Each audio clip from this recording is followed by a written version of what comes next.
ধরনের দালালি তোমরা করবে না, কারণ এটা আরেকজনকে ক্ষতিগ্রস্ত করা হয়, মিথ্যার শামিল, প্রতারণার শামিল। নবীজি বলেছেন ওয়ালা তাবাগাদু, তোমরা একে অন্যের প্রতি শত্রুতা করবে না, কোন প্রকার শত্রুতা হিংসা বিদ্বেষ রাখবে না কেউ কারোর প্রতি।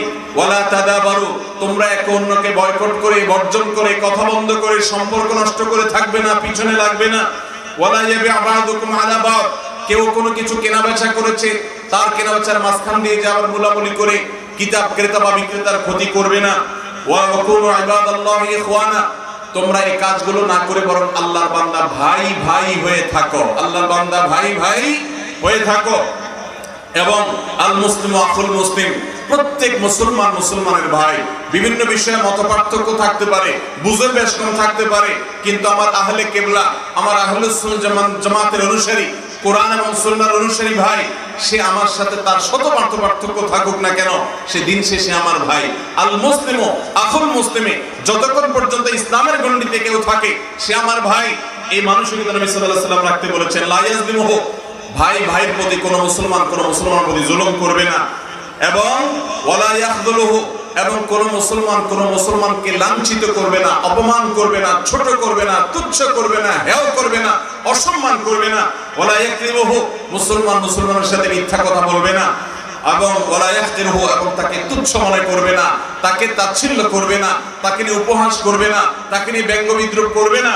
একজন মুসলমান অন্য মুসলমানকে এই কাজগুলো করবে না।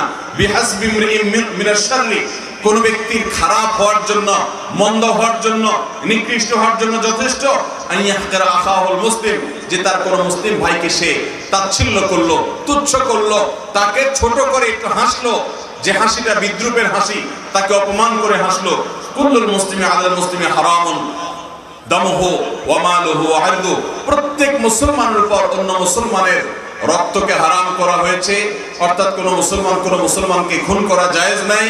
প্রত্যেক মুসলমানকে অন্য মুসলমানের সম্পদ হানি করা হারাম করা হয়েছে, তার সম্পদ নষ্ট করা, আত্মসাৎ করা, প্রতারণা করা, দুই নম্বরই করা, অন্যায়ভাবে ভোগ করা, এটা জায়েজ নাই। এবং ওয়াইদুহু, প্রত্যেক মুসলমানের ইজ্জত সম্মানকে হারাম করা হয়েছে, কারণ ইজ্জত নিয়ে চিনিমেনে খেলা জায়েজ নাই।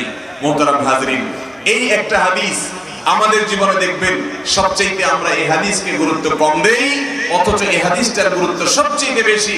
আমাদেরকে ভালো মুসলমান হতে হবে।